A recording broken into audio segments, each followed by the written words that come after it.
Olá pessoal, a graça e a paz do Senhor, eu sou o pastor Giovanni, estamos aqui para mais um devocional, está aqui a Bíblia Sagrada, o alimento da nossa alma, do nosso coração.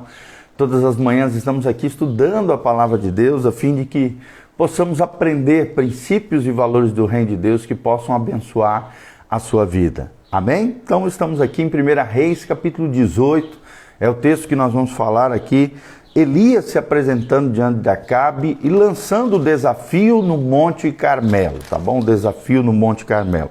A Bíblia diz assim, 1 Reis 18:1, muito tempo depois veio a palavra do Senhor a Elias, no terceiro ano, dizendo, vai e apressa-te, Acabe, disse ao Senhor, porque darei chuva sobre a terra. Partiu, pois, Elias a apresentar-se a Acabe, e a fome era extrema em Samaria. Samaria era a capital do norte, das 10 tribos do norte de Israel. Acabe chamou a Obadias, o mordomo, e a Obadias era um homem que temia muito ao Senhor, porque quando Jezabel exterminava os profetas do Senhor, Obadias tomou 100 profetas e de 50 em 50 os escondeu numa cova e os sustentou com pão e água. Disse Acabe a Obadias, vai pela terra a todas as fontes de água e a todos os vales. Pode ser que achemos erva para que salvemos a vida de cavalos e mulas e não percamos todos os animais. Repartiram entre si a terra para percorrerem e Acabe foi à parte por um caminho e Obadias foi sozinho por outro. Estando Obadias já de caminho, eis que Elias se encontrou com ele. E Obadias reconheceu-o, prostrou-se com o rosto em terra e disse, és tu, meu senhor Elias? Obadias falando com Elias. E respondeu ele, sou eu. Vai e dize a teu senhor, eis que aí está Elias. Porém ele disse, em que pequei para que entregues teu servo na mão de Acabe e ele me mate? Então, tão certo como vive o Senhor teu Deus, não houve nação nem reino aonde o meu Senhor não mandasse homens à tua procura, né? A procura aqui no caso de Elias, dizendo eles, aqui não está, faziam jurar aquele reino e aquela nação que te não haviam achado. Agora tu dizes, vai e diz ao teu Senhor, eis que aí está Elias. Poderá ser que apartando-me eu de ti, o Espírito do Senhor te leve, e não sei para onde. E vindo a dar as novas a Acabe, não te achando, ele me matará. Eu, contudo, teu servo, temo ao Senhor desde a minha mocidade. Acaso não disseram a meu Senhor o que fiz? Quando Jezabel matava os profetas do Senhor, como é que escondi 100 homens dos profetas do Senhor, de 50 em 50, numa cova, e os sustentei com pão e água. E agora, tu dizes, vai e diz ao teu Senhor, eis que aí está Elias, e ele me matará? Disse Elias, tão certo como vive o Senhor dos Exércitos, perante cuja face eu vivo, deveras hoje me apresentarei a ele. Então foi Obadias a encontrar-se com Acabe, e lhe anunciou, e foi Acabe ter com Elias. Vendo-o, disse-lhes, és tu o perturbador de Israel?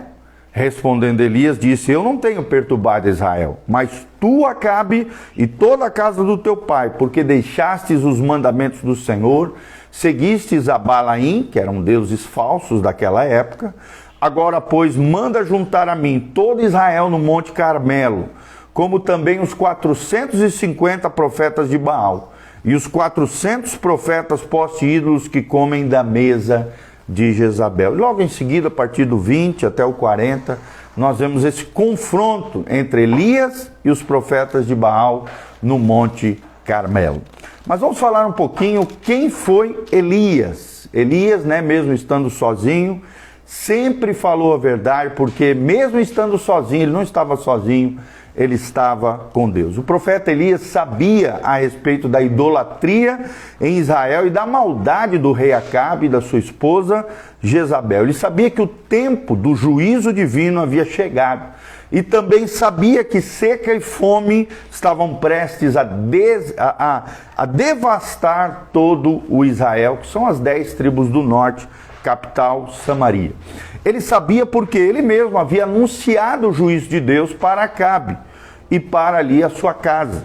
Tudo isso aconteceu durante um tempo muito triste na história de Israel, um tempo de apostasia, um tempo onde o povo havia voltado as costas para Deus e o seu rei havia pecado grandemente, de forma aberta, de forma ousada, contra o Senhor. Elias, consumido por uma santa indignação, orou para que não chovesse em Israel e por mais de 3 anos nenhuma gota de chuva caiu.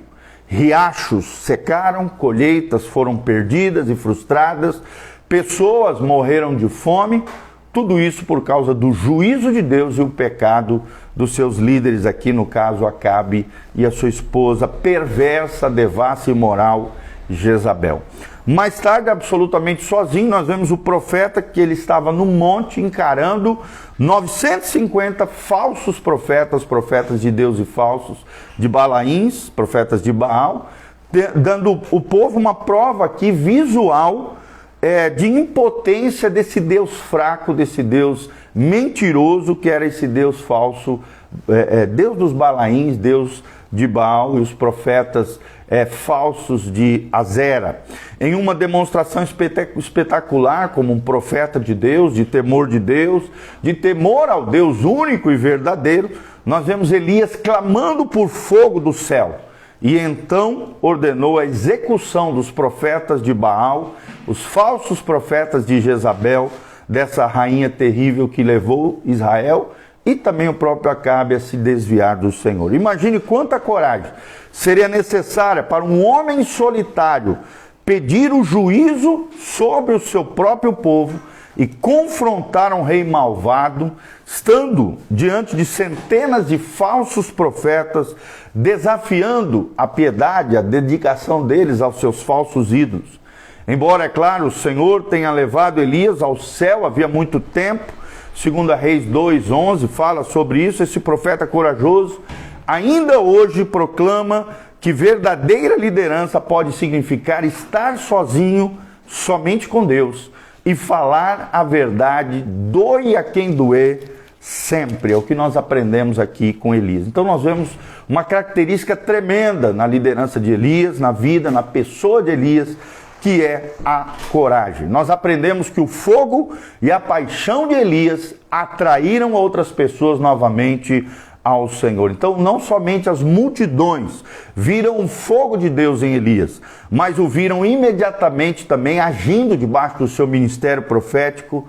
Literalmente, Elias cansou-se da rebeldia espiritual do povo de Israel, irritou-se com os falsos profetas de Baal e Azera. Ele confrontou a ambos aqui no Monte Carmelo e lá derrotou esses agentes de Satanás, embora esses fossem num número muito maior, ou seja, 850 contra apenas um homem. 850 contra apenas um homem, é o que relata 1 Reis 18:19. Então ninguém jamais havia visto tamanha coragem na vida de um líder, na vida de um profeta assim.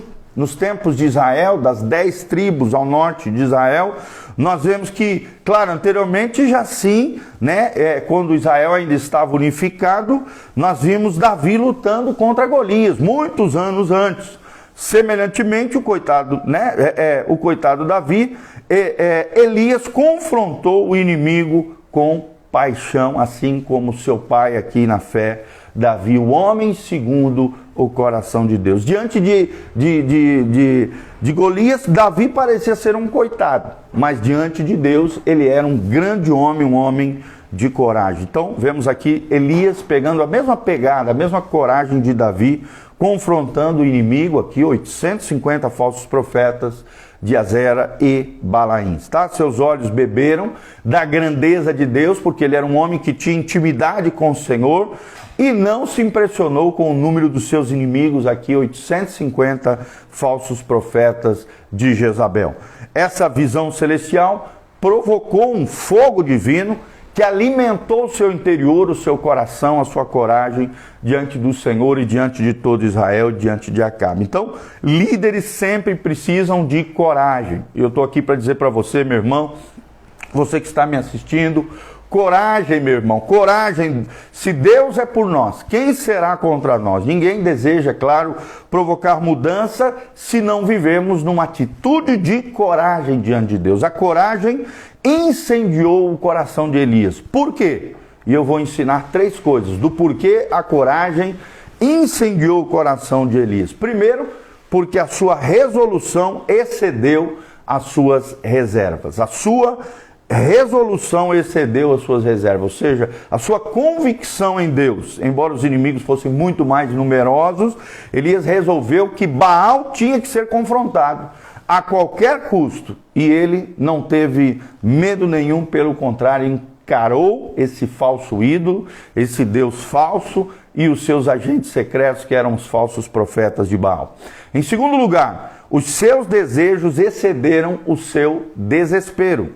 Os seus desejos excederam o seu desespero. Como assim, pastor? Embora corresse risco, Elias quis honrar o Senhor Deus, Jeová, o Adonai, o Elohim, mais do que qualquer outra coisa. O Deus de Israel foi honrado através da vida de Elias. E a tua vida tem honrado o Senhor?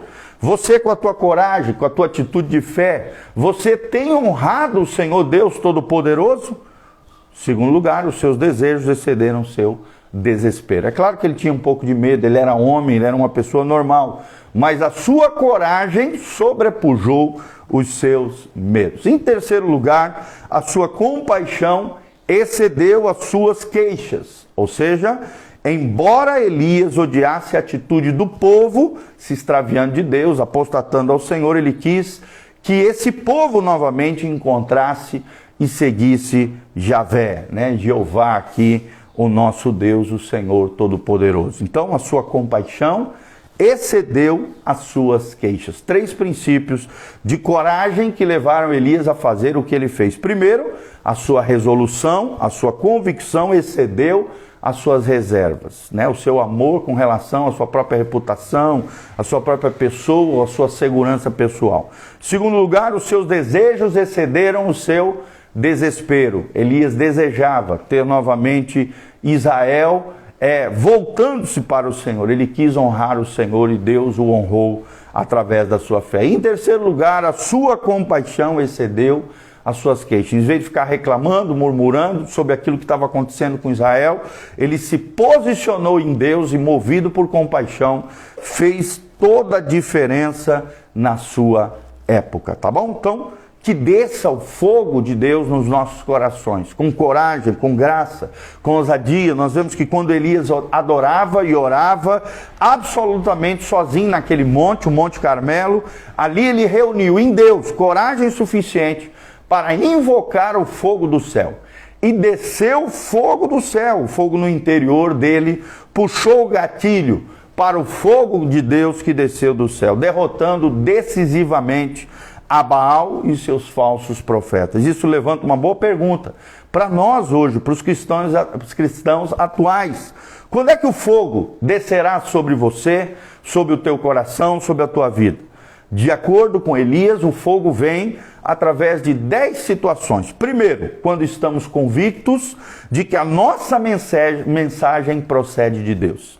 Quando estamos convictos de que a nossa mensagem procede de Deus. É o que nós vemos no versículo 1. Em segundo lugar, quando defendemos o que está certo, sem importar-nos com o custo. Defendermos aquilo que está certo é o segundo princípio. Terceiro princípio, quando a nossa necessidade está no auge, Deus vem com fogo do céu, é o que nós vemos no versículo 2, no versículo 5, no versículo 21 a 22. Quarto lugar, quando levamos a nossa mensagem às pessoas, nós vemos que ele fez isso, Elias, no versículo 20 ao versículo 21. Em quinto lugar, quando levamos outros ao ponto da decisão, ao vale da decisão, no versículo 21, foi o que Elias fez com Israel. Em sexto lugar, quando consertamos e usamos o altar de Deus, quando levantamos novamente um altar para Deus, versículo 23 a 32. E no sétimo lugar, quando enfrentamos as circunstâncias que somente o fogo de Deus poderia nos iluminar, no versículo 33 a 35. E oitavo, quando confiamos publicamente em Deus para fazer o que só Ele pode fazer é o que Elias fez no versículo 33 ao versículo 37. E nono, quando temos o anseio de darmos a Deus toda a glória, é o que nós vemos no versículo 36 a 39, em 10º e último lugar, quando desejamos ver que outros se voltem para o Senhor, Deus manda o seu fogo do céu, Deus acende um fogo no nosso coração e o nosso coração se torna um altar para a glória de Deus. É o que nós vemos no versículo 37, tá bom? Então esses são os 10 motivos que levaram com que Elias conseguisse trazer o fogo do céu, o fogo de Deus, diante do altar que ele havia erguido diante do Senhor. Então, se nós queremos erguer um altar ao Senhor, fazer com que as pessoas se voltem para Deus, precisamos de coragem, que haja fogo e paixão, assim como Elias, atraindo outros de volta para Deus através das nossas vidas, através do nosso coração. Que desça fogo do céu sobre a nossa vida, não para nos condenar, não para aplicar juízo de Deus, mas sim para que sejamos uma sarça ardente de Deus, a fim de trazermos a mensagem de Deus e abençoarmos pessoas através do nosso coração, como um altar diante do Senhor. Amém? Que Deus abençoe essa palavra ao seu coração. Eu sou o pastor Giovanni. Aqui no link de descrição embaixo tem todas as informações para que você possa se conectar conosco em nosso ministério. Venha fazer parte da nossa igreja, Igreja Casa na Rocha, Dr. Camargo, 4555, aqui no centro de Umuarama, pertinho da Aviação Umuarama, na frente da Unitron, Anhanguera. Estamos aqui de portas abertas para te receber, Igreja Casa na Rocha. Quarta-feira, às 20 horas, vamos estar ministrando uma palavra de Deus para o seu coração.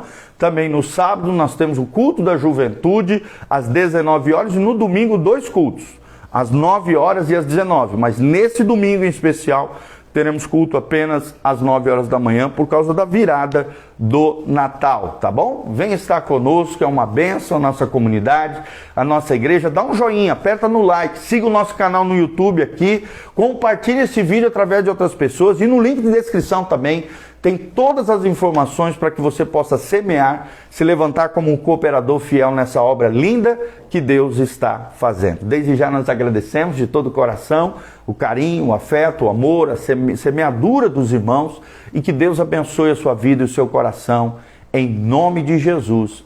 Amém e amém. Quero mandar um abraço para o Rodrigo Araújo, a Lápida Móveis, a Tayane Giroto, a Aguilar Nesian aqui, a Cleonice Camargo 52, a Aline, a Estrela Rojas, que está lá na Argentina, minha querida amiga preciosa, esposa de Jeremy, meu amigo amado, também, e o Acredito Umuarama também. Deus te abençoe em nome de Jesus, que a graça e a paz de Deus esteja sobre todos nós. E a Dia Silva também, Rebelo, que entrou agora. Deus te abençoe, preciosa, que a graça e a paz do Senhor esteja sobre você. Você que chegou agora no finalzinho, assista novamente, vai ficar disponível esse vídeo aqui para você. Vai estar aqui, vai estar no YouTube, vai estar no Facebook, vai estar no Spotify. É bem fácil, no Spotify você coloca na lupinha de procurar e coloca lá, Pastor Giovanni Júnior, você vai encontrar o nosso canal. Ou então coloca Igreja Casa na Rocha, tudo junto, Igreja Casa na Rocha, você vai achar 2 canais. O canal da igreja e o canal do Pastor Giovanni, sempre é o que está mais atualizado. Coloca lá para que você possa nos ouvir no Spotify, nessas mídias eletrônicas, YouTube, Instagram, Facebook e Spotify, tá bom? Um grande abraço, nosso site é casanarrocha.com, dá uma entradinha lá, dá uma olhada, tem todas as nossas informações, todas as nossas mídias sociais, todas as informações da nossa igreja, tudo aquilo que nós disponibilizamos, além de 8 cursos de graça que você pode fazer para que você possa crescer e florescer no Senhor. Desde já um grande abraço, Deus te abençoe, em nome de Jesus. Amém e amém.